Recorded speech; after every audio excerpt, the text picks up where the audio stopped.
उद्या निफ्टीची monthly expiry आहे आणि जर ह्या लेवल तुम्ही फॉलो केल्या तर नक्कीच तुम्ही पैसे कमवू शकता.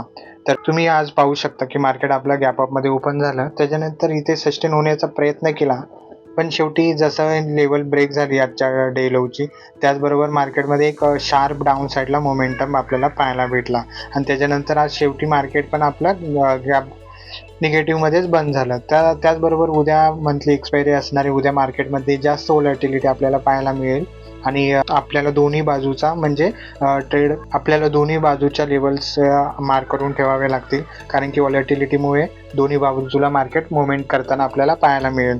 त्याचबरोबर तुम्ही इथे पाहू शकता की आजची ही डे हायची लेवल 24,300ची लेवल, त्याचबरोबर डाऊन साईडची तुम्ही इथे पाहू शकता 24,150ची लेवल. ह्या दोन उद्या मार्केटमध्ये महत्त्वाच्या भूमिका बजावणार आहेत ह्या दोन लेवल.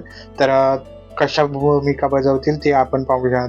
तुम्ही इथे पाहू शकता की मार्केट उद्या जर आपलं गॅप अपमध्ये ओपन झालं तर आपण काय करू शकतो. तर त्याचबरोबर तुम्ही पाहू शकता 24,200ची लेवल आपल्यासाठी खूप इम्पॉर्टंट ठरणार आहे. जर गॅप अप ओपन झालं किंवा 24,200च्या लेवलच्या आसपास कुठे ओपन झालं तर 24,220ची लेवल जर अपसाईडला ब्रेक होते तर ह्याच्याबरोबर आपण डायरेक्ट 24,300पर्यंतचे टार्गेट घेऊ शकतो आणि ही लेवल ब्रेक झाली तर 24,320ची लेवल आहे. जर ही लेवल ब्रेक झाली तर आपण अपसाईडचा निश्चित विचार करू शकतो.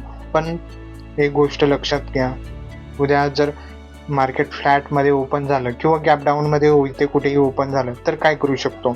सर्वात प्रथम मार्केटला जे स्टार्टिंगचे 15 किंवा अर्धा तास थोडंसं मार्केटला स्टेबल होऊ द्या. त्यानंतर मार्केट कसं कामकाज करते, कोणत्या डायरेक्शनला जाते ते पाहूया आणि त्याच्यानंतर मग आपण डायरेक्ट ट्रेडची ऑपॉर्च्युनिटी भेटेल तरच मार्केट ट्रेड एक्झिक्यूट करूया. तर त्याबरोबर बघू शकता जर गॅप डाऊनमध्ये जास्तच गॅप डाऊनमध्ये ओपन झालं तर एक वेट करू शकतो की वापस 24,150च्या लेवलवरती येऊन रिजेक्ट होण्याची वाट पाहू शकतो. जसं इथे येऊन काय आपल्याला इकडे निगेटिव्ह ट्रेंड वगैरे दिसला किंवा इकडे हॅमर वगैरे दिसला, इन्व्हर्टेड हॅमर वगैरे किंवा डबल टॉप वगैरे ह्या लेवलच्या इथे दिसला तर आपण नक्कीच डाऊन साईडचा विचार करू शकतो. आणि जर इथे तुम्ही पाहू शकता की 24,150 ते 24,300 हा जो पूर्ण झोन आहे ना, तो पूर्ण हा व्होलॅटिलिटीचा असेल. ह्यामध्ये मार्केट जर फसलं तर इकडून कॉल सेलर आणि इकडून पुट सेलर हे पूर्ण ह्या झोनमध्येच मार्केटला उद्या क्लोजिंग करू शकतात. त्यामुळे ह्या लेवल्स खूप इम्पॉर्टंट आहेत आणि ह्यामध्ये जर तुम्हाला फसायचं नसेल तर मोस्ट ऑफ ह्या लेवलचा ब्रेकडाऊन किंवा इथून ब्रेकआउट होऊ द्या, त्याच्यानंतरच तुम्हाला चांगला ट्रेड भेटू शकतो. तर व्हिडिओ कसा वाटला कमेंटमध्ये नक्की सांगा. धन्यवाद.